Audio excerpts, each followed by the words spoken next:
नमस्कार। पॉलिटिक्स में आप सबों का स्वागत है। और आज हम बिहार के उस पॉलिटिक्स की चर्चा करने जा रहे हैं जिस पॉलिटिक्स ने शाह और मोदी को सीधे सीधे तौर पर चुनौती दे डाला है। और ये चुनौती सिर्फ एनडीए के घटक दलों के द्वारा ही नहीं, बीजेपी के अंदर से भी वो चुनौती शाह और मोदी को मिलनी शुरू हो गई है। बात हम नीतीश के मुख्यमंत्री उम्मीदवार को लेकर कर रहे हैं।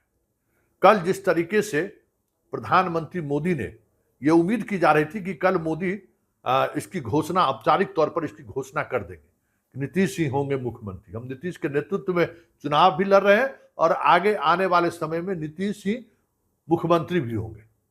लेकिन प्रधानमंत्री ने इस मुद्दे को लेकर चुप्पी साध ली। शाह आज भी चुनावी सभा को संबोधित किए हैं, कल भी सभा को संबोधित किए थे। शाह से भी उम्मीद की जा रही थी कि अब क्योंकि ग्राउंड में जो चीजें आ रही हैं, लगने लगा था कि अब दोनों सीनियर नेता में से किसी न किसी के द्वारा ये घोषणा कर दी जाएगी, लेकिन घोषणा नहीं हुआ। और अब इस घोषणा को लेकर बीजेपी के अंदर से भी सवाल खड़े होने लगे हैं और एनडीए घटक दलों ने भी बड़ी ही मजबूती से ये सवाल आज खड़ा कर दिया है। और ये सवाल एनडीए के अंदर आने वाले समय में घमासान खड़ा कर दे तो कोई बड़ी बात नहीं है, क्योंकि एनडीए के घटक दल या जो विधायकी का चुनाव लड़ रहे हैं, सबको पता है कि ये जो महासमर है, उस समर में अगर पार पाना है, उस समर से आगे बढ़कर निकलना है, तो बस नीतीश और नीतीश का वोटर सहारा है।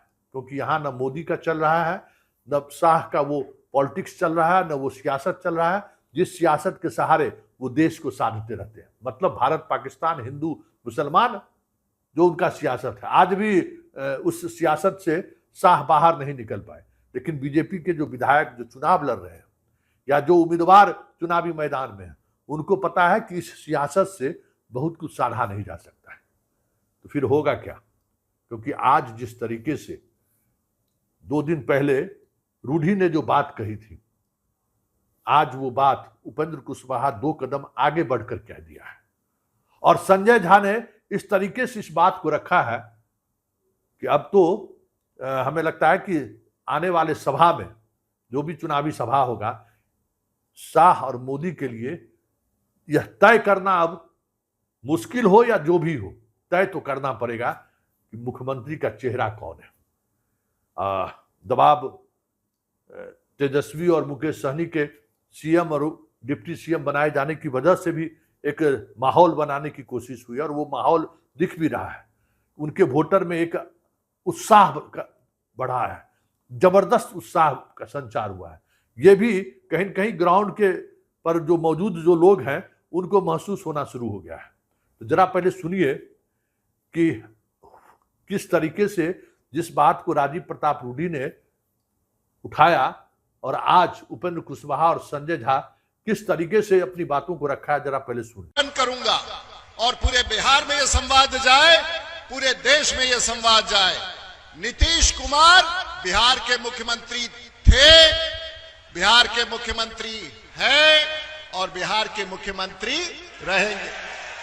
फिर से एक बार बोलिए, नीतीश कुमार बिहार के मुख्यमंत्री, बिहार के मुख्यमंत्री और बिहार के मुख्यमंत्री।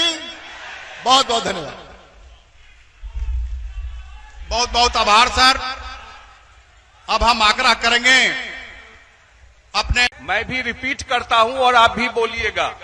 नीतीश कुमार जी मुख्यमंत्री थे, नीतीश कुमार जी मुख्यमंत्री हैं और नीतीश कुमार जी मुख्यमंत्री रहेंगे।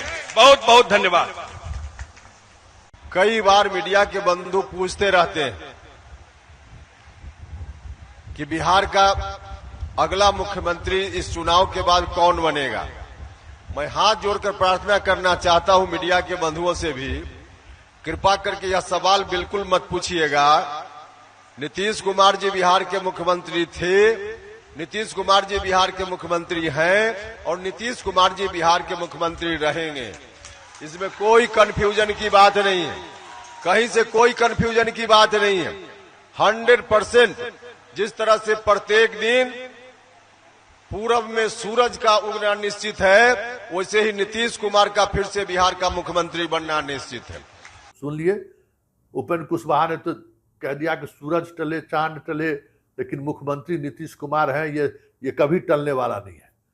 स्वाभाविक तौर पर, क्योंकि उनको पता है कि जिस नैरेटिव के सहारे बिहार की राजनीति साधी जाती है, वो नैरेटिव कहीं न कहीं नीतीश कुमार के इर्द गिर्द या आसपास केंद्रित है, और बिना इसके एनडीए को पार पाना मुश्किल है। क्योंकि एनडीए के घटक दल ये समझ रहे हैं कि मुख्यमंत्री के चेहरे को लेकर अगर कंफ्यूजन हुआ तो फिर जो पिछड़ा, अति पिछड़ा, बेजुबान वोटर जो है, महिलाएं, वो कह सकते हैं कि कहीं ठहर न जाए। उसे अविश्वास अगर हो गया कि नीतीश नहीं आएंगे तो फिर वो वोट कहीं आरजेडी की तरफ शिफ्ट न होने लगे। यही एक डर है, जिस डर ने हमें लगता है कि तमाम क्षेत्रीय दल के नेताओं को यह आवाज लगाने पर मजबूर किया है। अब देखना दिलचस्प होगा। जीतन राम मांझी तो पहले से कह रहे थे, चिराग पर तो दबाव है ही, शाह और मोदी कब नीतीश को लेकर इस तरीके का औपचारिक ऐलान करते हैं, क्योंकि दबाव तो आ गया है। और ये देखिए, बिहार, हम बार बार कहते हैं कि ये बिहार है, और बिहार की सियासत को आप दिल्ली से रहते हुए चला नहीं सकते हैं। बिहार का मिजाज अपना एक अलग मिजाज है। शाह और मोदी जिसको लेकर कह सकते हैं कि आज अभी भी कोई आवाज उठाने को तैयार नहीं है, लेकिन बिहार में आवाज उनकी पार्टी की तरफ से उठनी शुरू हुई, और आज एनडीए के सभी घटक दल उस मुद्दे को के साथ खड़ा रहते हुए सीधे सीधे तौर पर शाह और मोदी को चुनौती दे दिया है। अब देखना दिलचस्प होगा कि इस चुनौती के बाद शाह और मोदी कितना वक्त लेते हैं नीतीश को मुख्यमंत्री के उम्मीदवार के रूप में घोषित करने में, क्योंकि ये तो तय हो गया, घोषित तो आपको करना पड़ेगा प्रथम फेज के चुनाव से पहले, नहीं तो फिर तो बिहार में खेला होवे।